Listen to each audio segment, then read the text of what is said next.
दोस्तों नमस्कार। दक्षिण मायने तो रखता है। अगर दिल्ली में सरकार बनानी है तो फिर दक्षिण मायने रखता है। यह सवाल 2024 के लोकसभा चुनाव के वक्त भी उभर कर खुलकर सामने आया था। दक्षिण की 129 सीटों में से बीजेपी 29 सीटों पर जीती थी और उसके सबसे बड़े सहयोगी के तौर पर चंद्रबाबू नायडू, जिन्हें 16 सीटें मिली थी। यानी केंद्र सरकार अगर बीजेपी की बनी तो उसमें नायडू के योगदान 16 एमपीज का है और बीजेपी 29 एमपीज उसके दक्षिण भारत से ही जीते हैं। शायद यही वो बात है जो इस वक्त दिल्ली को खटक रही है। वो चाहती तो थी कि द्रविड़ राजनीति खत्म हो, वो चाहती तो कि बीजेपी की एंट्री हो जाए, लेकिन बीजेपी की एंट्री की जगह कांग्रेस की एंट्री हो जाएगी यह उसने कभी सोचा नहीं होगा।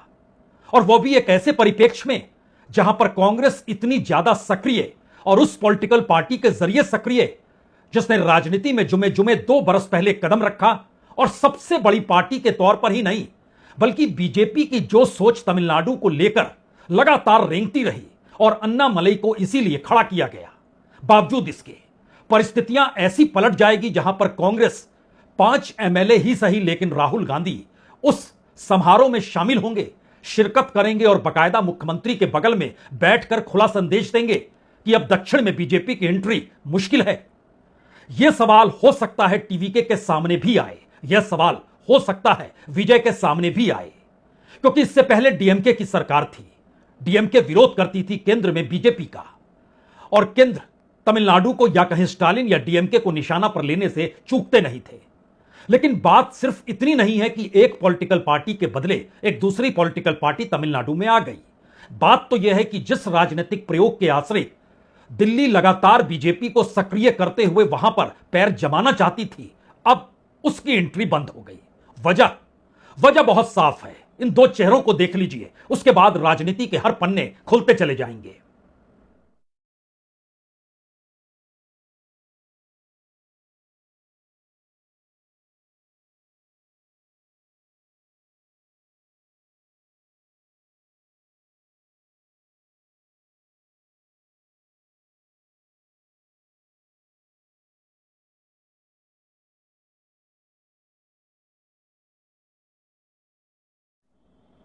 दरअसल ये 2 चेहरे दिल्ली को इसलिए डरा रहे हैं क्योंकि उन्हें पता है दक्षिण भारत में कांग्रेस की स्थिति मजबूत है।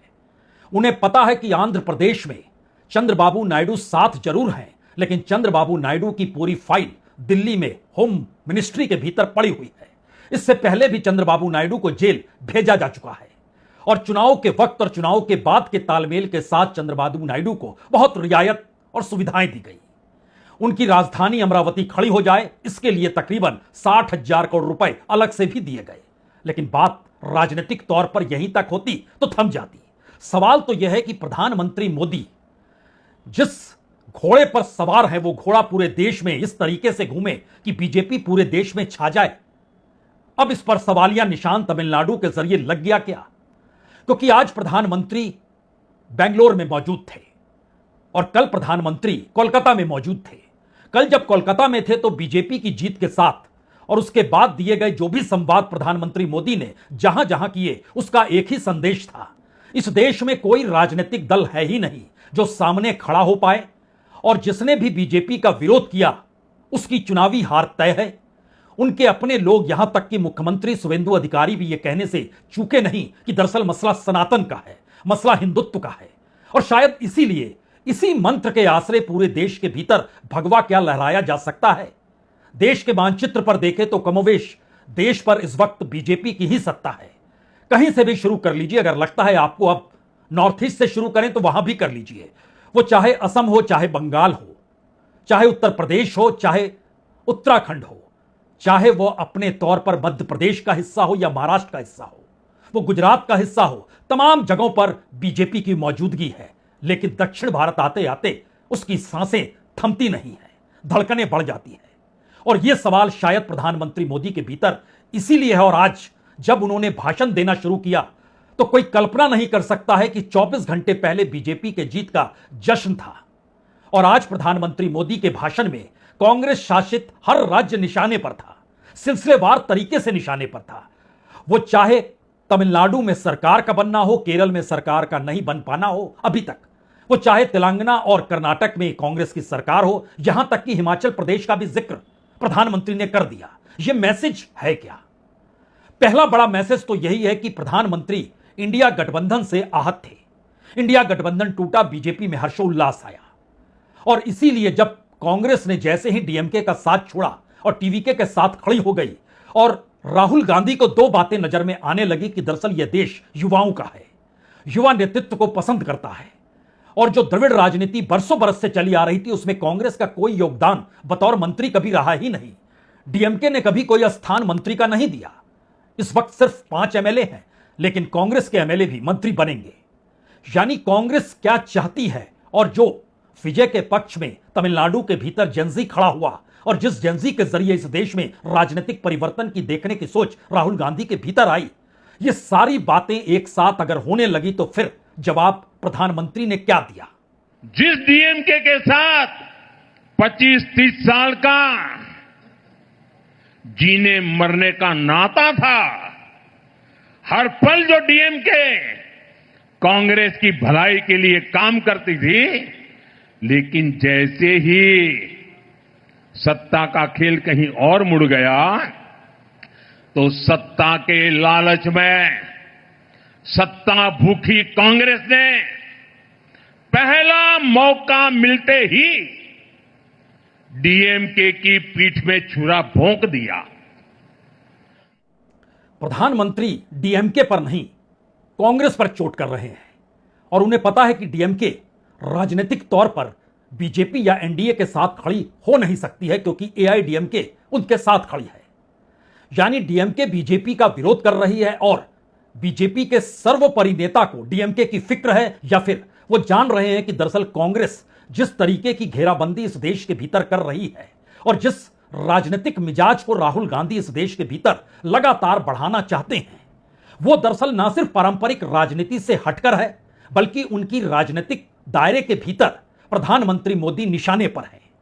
प्रधानमंत्री मोदी का अमेरिका के सामने झुक जाना, इस देश की इकोनॉमी को अमेरिका के हाथों में गिरवी रख देना, इस देश के भीतर हिंदुत्व और संघ की विचारधारा के आश्रय लोगों के डेवलपमेंट को आगे ना बढ़ने देना, और उसको लेकर सबसे बड़ा सवाल यूनिवर्सिटीज में वीसी की नियुक्ति हो, या इस देश के भीतर हर इंस्टीट्यूशन में संघ का बोलबाला हो जाए।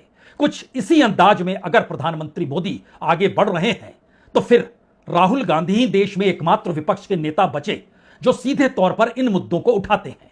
शायद यही वो चुभन है जो वो जानते हैं कि पुराने कांग्रेसी, या फिर इस वक्त भी जो कांग्रेस के दूसरे नेता हैं, वो इतना तीखा हमला बीजेपी पर, संघ पर, या खुद प्रधानमंत्री मोदी या गृहमंत्री शाह पर नहीं करेंगे जो राहुल गांधी कर रहे हैं। यानी धीरे धीरे देश अगर दो हिस्सों में बंटता हुआ नजर आ जाए, जिसका जिक्र बार बार राहुल गांधी खुलकर करते हैं कि एक तरफ बीजेपी और संघ की विचारधारा है, और दूसरी तरफ कांग्रेस की विचारधारा है जिसने इस देश की आजादी की लड़ाई लड़ी। इससे हटकर अगर सारी धाराएं राजनीतिक तौर पर खत्म हो जाएगी, तो उसके बाद इन दो स्थितियों में एक के हाथ में पूरा देश है, दूसरे को देश चलाने के लिए सत्ता में आना है। और इस संघर्ष की परिस्थिति में इस देश के भीतर वो सवाल चाहे इस देश के इंफ्रास्ट्रक्चर से हो, इकोनॉमी से हो, पॉलिटिकल सिचुएशन से हो, हेट पॉलिटिक्स को लेकर हो, इंस्टीट्यूशन का ढहना हो, सुप्रीम कोर्ट तक को कटघरे में खड़ा किया जा रहा हो, और होते होते बाद जब इलेक्शन कमीशन तक चली गई तो सवाल तो है। इसीलिए प्रधानमंत्री मोदी कल की जीत को भूलकर अब सीधे कांग्रेस को निशाने पर लेने के लिए आ गए। सरकार तमिलनाडु में राज्यपाल की वजह से नहीं बन पा रही थी, इसको लेकर कांग्रेस ने बहुत शोर मचाया, लेकिन केरल में तो अभी तक मुख्यमंत्री तय हो नहीं पाया है। इस पर कांग्रेस खामोश क्यों है? तमिलनाडु में प्रक्रिया चल रही थी,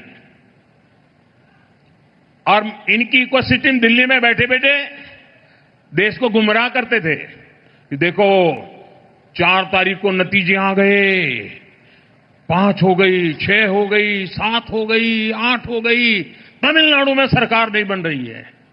अरे भाई, केरल में तो पूर्ण बहुमत है, वहां तो बना लो। ध्यान दीजिए, तो प्रधानमंत्री मोदी के निशाने पर कांग्रेस इसीलिए है क्योंकि इस देश में विपक्ष का कोई राजनीतिक दल इस वक्त बीजेपी को चुनौती दे पाने की स्थिति में है ही नहीं। किसी भी राज्य में छत्रपों की सत्ता बची ही नहीं है, सिर्फ एक झारखंड में है, हेमंत सोरेन की मौजूदगी। लेकिन सवाल है कि हेमंत सोरेन आदिवासी हैं, बीजेपी के पास कोई ऐसा आदिवासी कद्दावर नेता नहीं जो झारखंड में घुसकर वहां पर अपने तरीके से बीजेपी की सत्ता को लेकर खड़ा हो जाए उस भगवा दृष्टिकोण से, जिस दृष्टिकोण का जिक्र बंगाल में हुआ, यूपी में हो रहा है, गुजरात में हो चुका है, महाराष्ट्र में यह प्रयोग किया गया, हरियाणा के भीतर भी कमोवेश इन बातों का जिक्र हुआ। क्या यह बातें झारखंड में चलेगी? अब यह चले या ना चले, या फिर झारखंड मुक्ति मोर्चा को भी साथ खड़े करने की स्थिति में बीजेपी ले आए तैयारी कर रही है, तो ऐसे में हो सकता है एक दूसरे मुख्यमंत्री का नाम आपके जहन में जरूर आए, पंजाब आम आदमी पार्टी। दिल्ली में वो पूरे तरीके से लड़खड़ाई साफ हो गई। पंजाब के भीतर पार्टी में टूट राज्यसभा तक नजर आई, लेकिन बात उसके आगे की है। और यह सवाल बार बार है कि दरअसल जो पूरा का पूरा सिस्टम जब काम करता है केंद्र सरकार का, तो उसमें हर इंस्टीट्यूशन सक्रिय हो जाता है। इलेक्शन कमीशन तो सबसे बाद में होता है, ईडी से शुरुआत होती है, जो हो चुकी है। एक नेता मंत्री को गिरफ्तारी भी हो गई, ईडी ने कर भी लिया। यानी सवाल इस देश के भीतर है कि कोई भी विपक्षी पार्टी अगर नहीं है, तो नया सवाल यह भी है, क्या वाकई कांग्रेस अगर सामने खड़ी होगी तो यह देश कहीं बीजेपी को खारिज कर दे और वोट भी चुनाव के वक्त नहीं बटे, यानी सीधे तौर पर आमने सामने की लड़ाई शुरू हो जाए। शायद इसीलिए आज प्रधानमंत्री पूरे मूड में थे। उन्होंने हर चीज को लेकर निशाना साधा। तमिलनाडु के किसान, कर्नाटक के किसान, कर्नाटक में किसान खुदकुशी कर रहा है, यह अलग मसला है कि महाराष्ट्र के भीतर और खास तौर से मराठवाड़ा के भीतर किसानों की खुदकुशी बढ़ गई है। नारी विरोधी है कांग्रेस महिला आरक्षण को लेकर सवाल, लेकिन उस महिला आरक्षण से जुड़कर इस देश के भीतर परिसीमन और संसद की संख्या बढ़ाने की बात पर खामोशी बरती गई। हिमाचल प्रदेश के भीतर की इकोनॉमी डगमगाई हुई है। जरा प्रधानमंत्री की इन बातों को सुनिए। हर वो राज्य जहां पर कांग्रेस है, निशाने पर आज प्रधानमंत्री लेने से बिल्कुल नहीं चूके। यहां कर्नाटका में भी पिछले 3 साल से हम यही देख रहे हैं, जनता की समस्याएं सुलझाने के बजाय यहां की सरकार का ज्यादातर समय आपस के झगड़े सुलझाने में लग रहा है। हिमाचल की हालत यह है, वे सरकारी कर्मचारियों को उनकी सैलरी तक नहीं दे पा रहे हैं। इधर तेलंगाना में क्या हाल है? किसानों को आत्महत्या के लिए मजबूर होना पड़ रहा है। कांग्रेस देश की सबसे बड़ी नारी विरोधी पार्टी है, इसलिए कांग्रेस ने संसद में नारी शक्ति बंधन संशोधन को गिरा दिया। आप कह सकते हैं प्रधानमंत्री में एक घबराहट है कांग्रेस को लेकर। उनके भीतर एक घबराहट है कि राज्यों पर वो कब्जा जहां जहां कर रहे हैं वहां पर छत्रप हैं, वहां कांग्रेस नहीं है। बंगाल में कांग्रेस नहीं थी, बिहार में कांग्रेस नहीं थी, हां हरियाणा में जरूर थी, लेकिन महाराष्ट्र में भी अकेले कांग्रेस नहीं थी, वहां तो उद्धव ठाकरे थे। और जब डीएमके का सवाल उन्होंने शुरू में उठाया तो हर किसी के जहन में यह बात तो चली ही गई कि जब अटल बिहारी वाजपेयी और लाल कृष्ण आडवाणी थे उस समय शिवसेना के साथ ताल्लुकात कैसे थे। आज उद्धव ठाकरे हाशिए पर ढकेले जा चुके हैं। यहां तक कि अकालियों के साथ संबंध बीजेपी के कैसे थे, लेकिन बादल परिवार हाशिए पर ढकेला जा चुका है। नीतीश कुमार तो इंटेलेक्चुअली और सरकार को गढ़ने में अटल बिहारी वाजपेयी के साथ कांधे से कांधा मिलाकर खड़े हुए, लेकिन आज जनता दल यूनाइटेड भी कहां खड़ा है। असल में प्रधानमंत्री मोदी के सामने संकट दोहरा है। गवर्नेंस के तौर तरीके इस देश को फेल कर रहे हैं और राजनीति साधने के तौर तरीके बीजेपी और संघ को कमजोर कर रहे हैं, क्योंकि अभी तक संघ यह सोचता रहा कि दरअसल वही राजनीतिक शुद्धिकरण करता है, जिसके बाद बीजेपी में शामिल होकर उसके द्वारा शुद्धिकरण किया हुआ नेता एक पाक साफ तरीके से सत्ता में आता है और चलाता है। प्रधानमंत्री मोदी खुद भी तो प्रचारक रहे, अटल बिहारी वाजपेयी भी प्रचारक रहे, लेकिन ध्यान दीजिए इस दौर में राज्यों के मुख्यमंत्री को अगर आप देखिएगा, शुभेंदु अधिकारी का परिवार एक वक्त कांग्रेस से जुड़ा था, वो खुद टीएमसी में शामिल हुए, वहां से निकल कर आए और बीजेपी में शामिल हुए। दिल्ली ने उन्हें मुख्यमंत्री बना डाला, यानी कोई पहुंच पकड़ बीजेपी के कल्चर या संघ की सोच के अनुसार नहीं है। सम्राट चौधरी कमोवेश इसी तर्ज पर निकल कर आए, यानी उनकी भी पहुंच पकड़ बीजेपी और संघ परिवार के भीतर नहीं रही है। हेमंत बिस्व शर्मा 9 बरस पहले तो बकायदा जब उनका टेप आया था तो प्रधानमंत्री ही भाषण दे रहे थे कि कैसे वो कितने करप्ट हैं, नोट समेट रहे थे। ठीक वैसे ही जैसे अजीत पवार को लेकर एक वक्त उन्होंने कहा था 60,000 करोड़ का ये घपला कर चुके हैं, लेकिन सब बीजेपी में आते चले गए, मुख्यमंत्री बनते चले गए। तो शुभेंदु अधिकारी हो, हेमंत बिस्व शर्मा हो, सम्राट चौधरी हो, पेमा खांडू हो, या फिर बीरेन्द्र सिंह को याद कीजिए, मानिक साहा को याद कीजिए, एकनाथ शिंदे को ही देख लीजिए। बीजेपी से इनका कुछ लेना देना नहीं तो क्या बीजेपी अपने तौर पर इस देश में कमजोर हो चुकी है, और उसे उन नेताओं की जरूरत है जिन नेताओं के आश्रय कॉकटेल बने बीजेपी के साथ मिलकर और चुनावी जीत हासिल कर दे। चेहरा वही रहे लेकिन सत्ता अपने पास रहे। याद कीजिए येदियुरप्पा क्या हुआ था, कौन बना था उनके बाद? वो हेगड़े को ले आए थे मुख्यमंत्री बनाने के लिए। संघ विरोध कर रहा था कि यह कौन सी परिस्थिति है, लेकिन दिल्ली से कहा गया बिल्कुल नहीं। अब इस पूरी परिस्थिति के भीतर जब आप झांकेंगे तो एक और सवाल खड़ा होगा, क्या इस दौर में बीजेपी का राजनीतिक विस्तार चुनाव जीतने वाला नहीं बचा है? चुनाव जिताने के लिए संघ परिवार की विचारधारा कोई मायने नहीं रखती है और अंतर्राष्ट्रीय तौर पर भारत की जो डिप्लोमेसी है और जो इकोनॉमिक कंडीशंस हैं उसको भी प्रधानमंत्री मोदी देश हित में क्या नहीं साध पा रहे हैं। चीन पर निर्भरता बढ़ती चली जा रही है। अमेरिका के साथ रिश्ते पूरे तरीके से गिरवी रखने वाले हो गए हैं। यहां तक कि ब्रिक्स के चेयरमैन इस बरस हैं, लेकिन कोई निर्णय ईरान और इजराइल के युद्ध को लेकर नहीं ले पाए। रशिया और चीन ने अपनी भूमिका निभानी शुरू कर दी अपनी देश की इकोनॉमी को लेकर। भारत उस दिशा में पिछड़ क्यों गया? यानी अंतर्राष्ट्रीय पटल पर और देश के भीतर की राजनीतिक परिस्थिति और देश के भीतर की आर्थिक परिस्थिति, क्या प्रधानमंत्री फेल हो चले हैं? इसीलिए अब वो डाइवर्ट कर रहे हैं।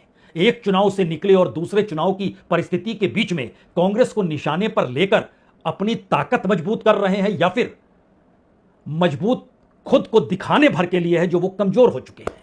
यह सवाल शायद प्रधान सेवक के सामने आज की तारीख में सबसे बड़ा हो चला है। बहुत बहुत शुक्रिया, बहुत बहुत शुक्रिया।